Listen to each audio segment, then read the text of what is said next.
नमस्कार, मी Tushar Deshmukh official online digital YouTube प्लॅटफॉर्मवरती तुम्हा सर्वांचं मनस्वी स्वागत. आज ज्यांनी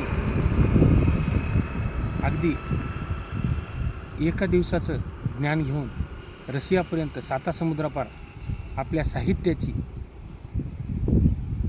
ज्ञानाच्या अमृत पोहोचविलं आणि सातासमुद्रापार रशियापर्यंत पोवाडे गायले, असे माझी मैना गावाकडं राहिली, माझ्या जीवाची होती या कायली, 100 कादंबरी, असे अनेक काव्यसंग्रह, पोवाडे लिखित थोर या देशाचे परिणामी या महाराष्ट्राचे सुपुत्र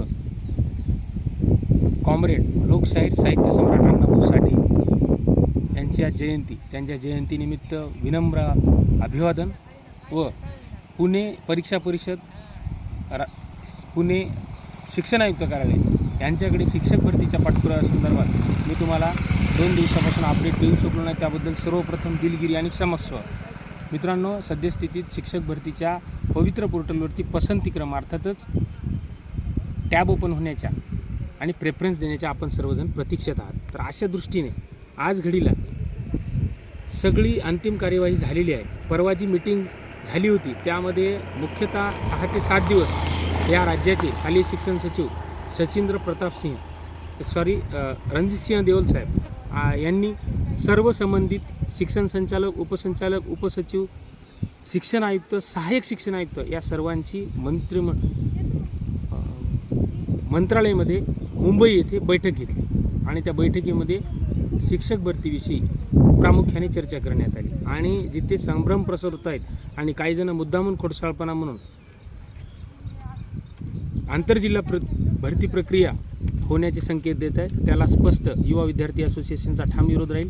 सद्यस्थितीत पसंतीक्रम देण्याची एकदम अंतिम कार्यवाही सुरू असताना युद्धपातळीवर शिक्षक भरतीसाठी सर्व यंत्रणा कार्यान्वित असताना फक्त काही तांत्रिक चुकीमुळे आत्ताही बेंगलोरवरून सपोर्टेड टीम आलेली आहे आणि तस्लिमा कंपनी तांत्रिकदृष्ट्या अडचण दूर होण्याचे, टेक्निकल प्रॉब्लेम्स सॉल्व्ह होण्याचे तेही जवळपास प्रयत्न त्यांचे फळाला आलेत. आणि विशेष बाब करून ज्यावरती आपण पहिल्या मुद्द्यावरती येऊया, ज्या आंतरजिल्हा बदलीचं तुमच्यामध्ये संभ्रम पसरत आहेत, काही जण मुद्दामून खोडसाळपणा करतायत आणि आपला संघर्ष त्यांना माहीत नाही आहे.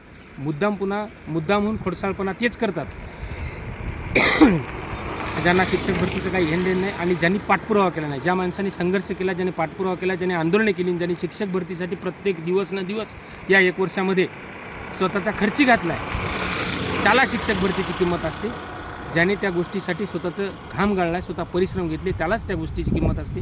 त्यामुळं इतरांनी डोकं घालण्याचा प्रयत्न करू नये आणि कुठल्याही परिस्थितीत आम्ही आंतरजिल्हा बदली प्रक्रियेला कडाडून विरोध राहणार, हे जबाबदार प्लॅटफॉर्मवरून आणि जाणीवपूर्वक इथं नमूद करतो मी. आणि येत्या काही दिवसात सर्व प्रक्रिया अंतिम झालेली असताना स्वतः दोन्ही संबंधित धोरणात्मक कार्यालयाला मी युवा विद्यार्थी असोसिएशनचे सहकारी आम्ही पाठपुरावा केला असता निवेदनाच्या ओसीसुद्धा आहेत. एवढं करून या उपरही जर विलंब होत असेल पसंतीक्रमासाठी तर युवा विद्यार्थी असोसिएशन सदैव रस्त्यावरची आहे, ही वेगळ्या शब्दात कुणाला सांगायची गरज नाही. त्यामुळं शिक्षक भरतीसाठी 3 आंदोलनं झाली, 4थं आंदोलनात आम्ही सज्ज आहोत आणि कुठल्याही क्षणाला आम्ही परिपूर्ण तयारीनिशी आहोत. त्यामुळं सगळ्या अभियोग्यताधारकांना बांधवांना एक हात जोडून नम्र विनंती करतो की कुठल्याही संभ्रमात राहू नका. ज्या पद्धतीने आपण पसंतीक्रम सुरू करण्यासाठी मग मुंबई 28 ऑक्टोबर असेल, त्यानंतर 9 मार्च अगदी कालचं पुण्यातलं आंदोलन असेल 9 मार्च 2026 रोजी केलेलं, त्यानंतर नागपूर येथे हिवाळी अधिवेशन दरम्यान केलेलं डिसेंबर महिन्यातील आंदोलन असेल, मग अगणित वेळा प्रत्येक विभागात केलेला पाठपुरावा असेल, ह्या दरम्यान आपण सदैव रस्त्यावरती आहोत. तेवढं तुमच्या प्रत्येक समस्येचं ओझा असणार नाही. तुमच्या प्रत्येक नोकरीपूर्वी आणि नोकरीनंतरही हे कर्तव्य युवा विद्यार्थी असोसिएशनचं जबाबदारी आहे.